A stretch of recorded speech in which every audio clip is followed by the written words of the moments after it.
জাহাজী কল খাই বেয়া পোৱা সকলৰ বাবে আজি এটা টেষ্টি ৰেচিপি লৈ আহিছোঁ। এনেকৈ বনালে জাহাজী কল সকলোৱে ভাল পাব। কেঁচা জাহাজী কল এনেদৰে কাটি লৈছোঁ দুফালকৈ আৰু আলু এটা লৈছোঁ, লৈ কুকাৰত বইল হ'বলৈ দিছোঁ। আৰু এফালে লৈছোঁ বিলাহী, পিঁয়াজ, আদা নহৰু অকণমান। বিলাহী 4টা লৈছোঁ, ডাঙৰ পিঁয়াজ 2টা লৈছোঁ আৰু আদা নহৰু লৈছোঁ। এইসমূহ আমি কাটি লৈছোঁ। কেঁচা জলকীয়া কেইটামান লৈছোঁ। লগতে এই ৰেচিপিটোত আমাক কেইটামান কাজু লাগিব। কাজুটো দিলে সোৱাদটো বেছি ভাল লাগে। এফালে পেন এখনত তেল অকণমান দি দিছোঁ। তেলখিনি গৰম হোৱাৰ পিছতে তাত কেঁচা জলকীয়া, নহৰু আৰু লগতে কাটি লোৱা পিঁয়াজ, বিলাহী, কাজু কেইটামান এই গোটেইখিনি দি আমি অকণমান সময় ভাজি ল'ম আৰু সোৱাদ লগাকৈ নিমখ আৰু অকণমান হালধি দি ল'ম। একেবাৰে ভাজি ল'ব নালাগে, অকণমান ভাজি লোৱাৰ পিছতে এইখিনি আমি ঠাণ্ডা হ'বলৈ নমাই থ'ম।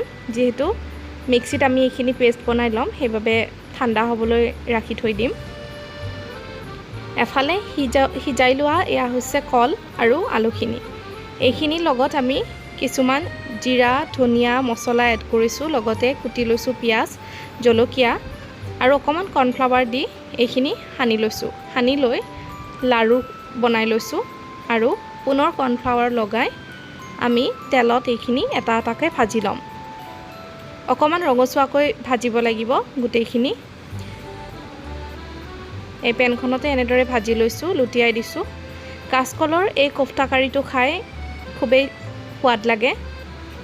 এফালে ভাজি থোৱা বিলাহী আৰু পিঁয়াজখিনি পেষ্ট বনাই লৈছোঁ মিক্সিত।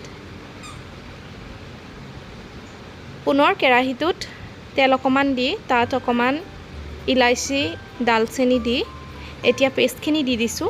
পেষ্টখিনি দি ভালকৈ ভাজি লৈছোঁ। যিহেতু এইখিনি আগতে ভজা আছিলে, সেইবাবে বহুত টাইম ভাজিব নালাগে, জাষ্ট লৰাই দিব লাগে।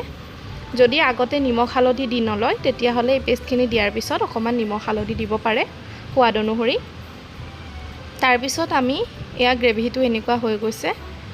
তাৰপিছতে এতিয়া আমি এই যে ভাজি থৈ দিছিলোঁ কাচকলৰ কোফটাকেইটা, সেইকেইটা আমি এটা এটাকৈ ইয়াতে দি দিম, গ্ৰেভিখিনিত দি দিম। কাচকলৰ কোফটা কাৰীৰ এই ৰেচিপিটো ৰুটিৰ লগত খাবলৈও ভাল, নহ'লে ভাতৰ লগতো খাব পাৰে। খুবেই সোৱাদ লাগে। যিসকলে কেঁচা জাহাজী কল খাই বেয়া পায় বা কিছুমানৰ ঘৰতে জাহাজী কল থাকে, পকিলেও খাই আচলতে ভাল নাপায়, তেওঁলোকৰ বাবে এই ৰেচিপিটো আজি বৰ গুৰুত্বপূৰ্ণ হ'ব।